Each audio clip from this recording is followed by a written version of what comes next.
আমেরিকায় ঝড় তুলছেন বাঙালি। ট্রাম্পের কি এখন থেকেই সাবধান হওয়া উচিত?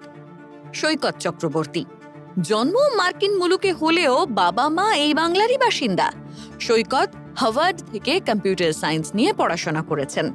একাধিক টেক ও ফিনান্স কোম্পানিতে কাজের পর 2016 নাগাদ পাকাপাকিভাবে পা রাখেন রাজনীতিতে।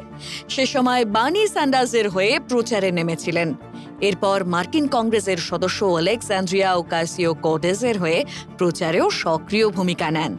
তবে তাঁকে নিয়ে আলোচনা তুঙ্গে ওঠে যখন নিজস্ব রাজনৈতিক দল ডেমোক্রেটিক পার্টির নেতৃত্বের প্রতি হতাশা প্রকাশ করেন তিনি।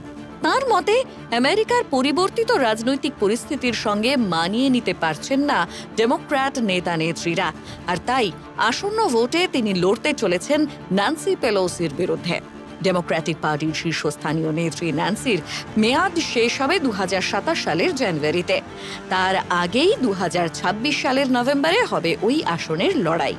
ন্যান্সির দুর্বল নেতৃত্বকে কটাক্ষ করার সময় ট্রাম্প শিবিরকেও খোঁচা দিতে ভোলেননি এই মার্কিন বঙ্গসন্তান। আর তাই বিশ্বের রাজনৈতিক মহলে চলছে তুমুল জল্পনা।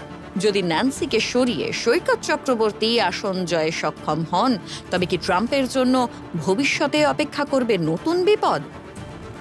ফলো করুন সংবাদ প্রতিদিন ডিজিটাল।